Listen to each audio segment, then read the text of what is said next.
What is going on? Sync these here back with another video. This is part 2 to the Gridiron Notes from Madden NFL 21. The only Gridiron Notes that you need to pay attention to the gameplay deep dive. If you've seen it, haven't seen part 1 of the video, go ahead to part 1, then come back here and we'll get right into it. So QB and passing improvements. With a more balanced run game comes more reliance on the air attack to ensure that players will have the tools they need to run more balanced offenses in Madden 21. We made some significant improvements to throwing the football. Throwing out of sacks. All QBs will have the ability to throw the ball while being tackled. They didn't say some, they said all QBs, which is perfectly fine with me. Every QB in the NFL has the ability to throw out of a sack. The accuracy and power of the pass are dictated largely by physics. The further into the passing animation the QB is as a point of contact, the more likely the pass will be accurate. However, if at any point the QB's arm or shoulder are hit during the pass, that too can impact the accuracy. Throwing out of sacks does carry some risk as well. The earlier in the throwing animation the QB is hit, in combination with QB's strength rating, the more likely he'll be to fumble. So this is very, very promising. It's like a, how do I say this? It's like a gift and a curse, because every quarterback has the ability to get rid of the ball, but if your quarterback doesn't have the proper ratings to get rid of the ball and things like that, you're probably going to fumble. So you have to, I think it's going to be a lot of people who have to get used to just taking a sack, and I think that's going to cause a learning curve. And there's going to be a lot of guys who just want to throw the ball away, and you're going to get that fumble. It happened a lot last year, but this year I think it's going to throw a little bit of a curveball at the community. So let's get into the next part. Deep passes under pressure. New to Madden 21 are under pressure throwing animations, which allow QBs to contextually speed up their throwing motions when feeling pressure on deep passes. Throws of 40 or more yards from the spot of the pass to the leading spot. These animations are dictated by threat to impact prediction, meaning that at the time the pass has been initiated, if the QB thinks he will get hit by an oncoming defender before the release of the pass, he'll use an under pressure animation, and then the QB's throw under pressure rating will modify both the power and accuracy of the pass. That's wow. Cause alright, so in Ultimate Team, right, had a all Redskins team. Doug Williams a pocket passer, correct? His throw under pressure on my particular team was a 99. So was RG3 Golden Ticket.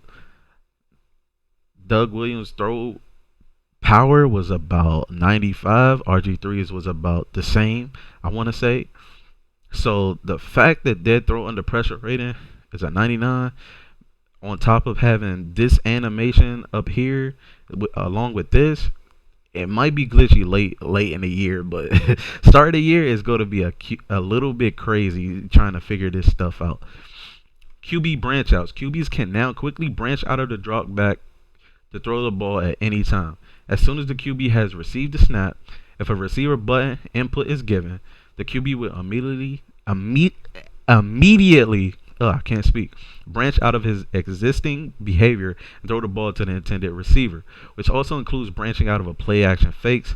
QBs will also have more control to branch out of the drop back to scramble by moving the stick toward either 45-degree angle away from the line of scrimmage, while also re-enabling the control rollout movement, which you can toggle by tapping the right trigger or R2 button. Along with this change, the quick throw and accurate from Madden 20 has been turned off. Accuracy / power tuning. With the variety of improvements done to passing, we also did some tuning to improve under pressure and crossbody passing.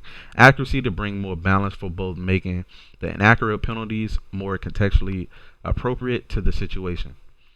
We've added a new max distance passing power penalty, which will activate when targeting a receiver who is deeper than the QB's max passing distance. The max passing distance for each QB is dictated by his throw power rating. This penalty also decreases the strength of the pass when throwing deep passes on the run, with more severe penalties to throw power for crossbody throws. I think this is absolutely a necessity.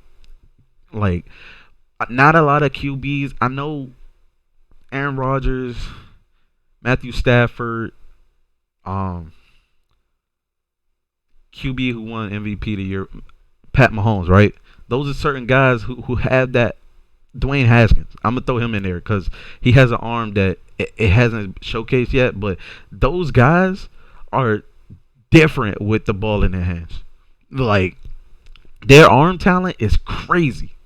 So the fact that not every quarterback will have the max distance passing power is crucial. Like, this all is all gonna make sense when you're trying to pick a quarterback to play this game, because these rules that they're implementing and for certain situations, it's going to come in handy, and we're going to see a lot of people get frustrated at the game because of what their quarterback is or what their quarterback has, or their ratings and things like that. So I'm a little excited about this. Enhance the in-game passing feedback text so that players will have a more transparent understanding about the result of each type of throw. Parity for handoff animation. All handoff animations have been tuned so that all respective handoffs are the same speed going either direction. This is basically for left-handed and right-handed quarterbacks. Not a lot of people like using Vic because the animation was slower. Or lefties in general. Pass interference and illegal contact. We've added support for more robust management of user-controlled pass interference, and also for the first time, the illegal contact penalty. The goal with these is preventing users from intentionally obstructing receivers from getting to their routes and or the catch spot while trying to overlook incidental and unintentional contact. These penalties will be used in both competitive and simulation game styles and will be called primarily on user-controlled defenders. For franchise players, these penalties can be adjusted by the penalty settings menu. Thank you, EA. How many times have you been throwing to your receiver and he gets pushed out of the way by a user, and you don't get no call? Hopefully, this isn't crazy overpowered, because as a user, sometimes you just don't have control over certain situations. But I hope to God this is like tuned perfect. Moving on to defensive contain balancing. One of the more popular online strategies in Madden 20 was the contain blitz. Players told us this felt unbalanced because unblocked contain players were very effective pass rushers, but also very quick to reacting to scrambling QBs. So again, on the theme of balance, we've made some changes to contain behavior in Madden 21. When utilizing pass rush schemes that free up the contained player from being blocked via an overload to either side, that player will now rush the QB at a slower speed than if he were not in the contained assignment. As long as the QB is inside the pocket and not using scramble movement, the contained player will be moving at a slow speed, a speed slow enough to read the QB with the intent to keep him in the pocket, but will not break into a full speed rush unless the QB starts to scramble. This change will bring balance by giving the defense the ability to quickly react to a scrambling quarterback when the unblocked contained player, while giving up a little power in the pass rush. Catching responsiveness. Yo, I cannot talk tonight. Catching responsiveness. Like many of our other features and improvements, Madden 21 has a strong focus on player control and agency. Catching is no different. We made a few tweaks to our catching system to offer more stick work towards making plays. Players can now dictate the direction they want their catch to take them as they secure the catch via left stick input. For example, when holding vertical on left stick and using the possession catch, you'll be selecting a possession catch that will fall in the same direction as your stick input, ensuring the receiver won't go to the ground short of the sticks. This increase in control is also critical when throwing underneath routes, as the responsiveness allows receivers to quickly turn up the field after using a rack run after catch. One obvious case to notice this improvement is when a receiver is nearing the sideline. The user will have control to keep him in bounds as he turns up the field rather than running out of bounds. This is also crucial because it was a lot of times where you could be butt naked, wide open on the sideline. Throw a sideline catch, and you have to possession catch it, and you're immediately like stuck, just going out of bounds completely. You had no control. So hopefully you press that rag button, press up on the left stick, and he just catches the ball and turns upfield. It will be a slow turn up because obviously if you're running full speed to the sideline and then you're trying to go upfield, you're not gonna immediately just shift. It just doesn't work that way. Player personnel packaging. For those players who like to get creative with their formation personnel on offense, we've added a new way to use packages and formation cells while using audibles. The pre-play audible system now considers the actual personnel on the field when changing your personnel in the play call menu. Either via packages or formation subs, your pre-play audibles will now match the personnel package on the field. If you are using 12 personnel, one running back, two tight ends, and a formation like gun empty flex, you will be able to audible to any other formation in your playbook that also uses 12 personnel. For now, this feature only applies to the offense, but as it continues to evolve, we are looking for opportunities to continue to expand upon it. Balance for repeated audibles, play flips, and pre-play. Another aspect of bringing more balance to the run/pass ratio in Madden 21 is an authentic solution for spamming audibles and play flips by the offense before the snap until an advantageous alignment for a running play is found. This popular tactic will now carry some risk. The offense will now have the risk of the offensive line committing a false start penalty after the use of multiple audibles or play flips, and the chance of penalty will significantly simulate the confusion an offensive player will likely have if the quarterback changed the play 3 to 6 times while sitting in his pre-play stance the entire time, and applies to all game styles and game difficulties. Player fatigue for out of position ball carriers. After a player who is not a running back by trade, such as a QB, wide receiver, or tight end, has carried the ball as the primary ball carrier on multiple consecutive plays, that player will start to quickly deplete his stamina, especially on tackles and hit sticks. The risk applies to non-running backs in plays like Wildcat, Power, Jet Sweep, Touch Pass, and QB Blast as they get tired.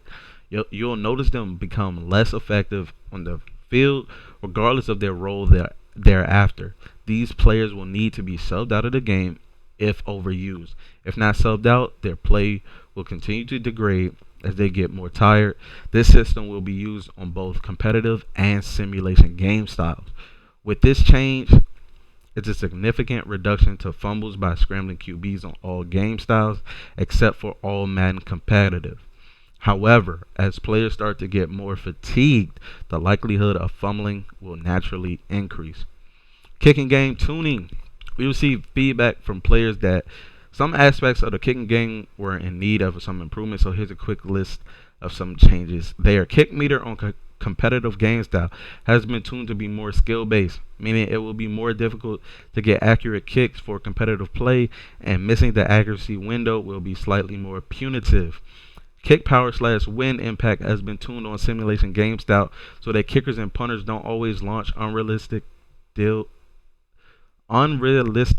deep kicks, while the wind impact on the kicking game will be less significant.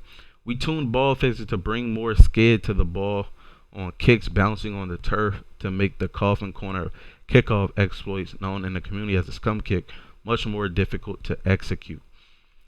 Ability improvements. I believe, this is the last bit, guys. Ability improvements. All right, so wide receiver route ability balancing. Wide receivers had a number of abilities granting them catching bonuses on specific route types. These abilities, while strong, were difficult to use since they require detailed knowledge of your team's playbook or very specific hot routes that might not always be available.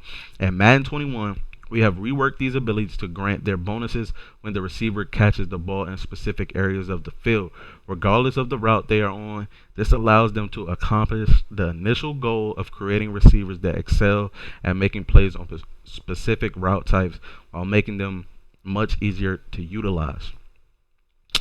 Coverage defender ability balancing. On the other side of the ball, we had the opposite issue with coverage defender abilities in Madden 20.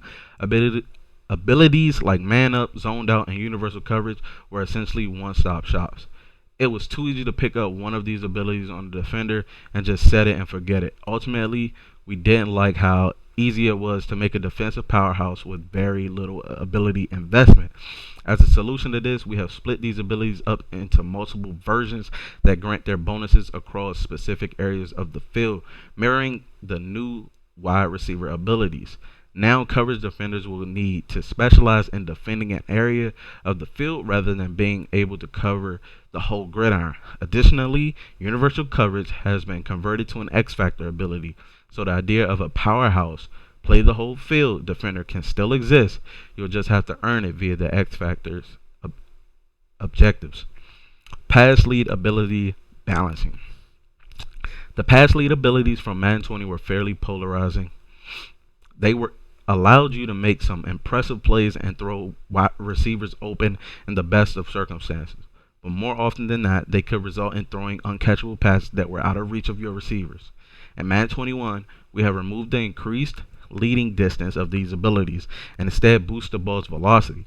When using the precision passing mechanic on the left stick and Madden in combination with bullet pass, this new benefit greatly reduces the ability for defenders to make a play on the ball when making the correct read, and should prove to be a more powerful perk for pocket passers. We have a ton of additional information to share with you regarding new abilities coming in NFL 21, as well as more updates for the previous season that have been reimagined. Stay tuned for upcoming news on Superstar X Factors and Madden NFL 21. So guys, that is the video on Gridiron Notes on Madden NFL 21. I will tell you guys this, if you don't know already, the closed beta was supposed to drop today. Kralo said that he doesn't know when it's going to drop, but it is supposed to drop sometime in the future. Once I have that information, I'll get it out to you guys as quickly as possible. But I hope you guys enjoyed the video. If you did, if this information helped, go ahead and drop a like on the video. Comment down in the comment section which of these particular notes caught you by surprise, really think going to change the game. Subscribe to the channel if you're new. And as always, man, remember to be great. I'm out.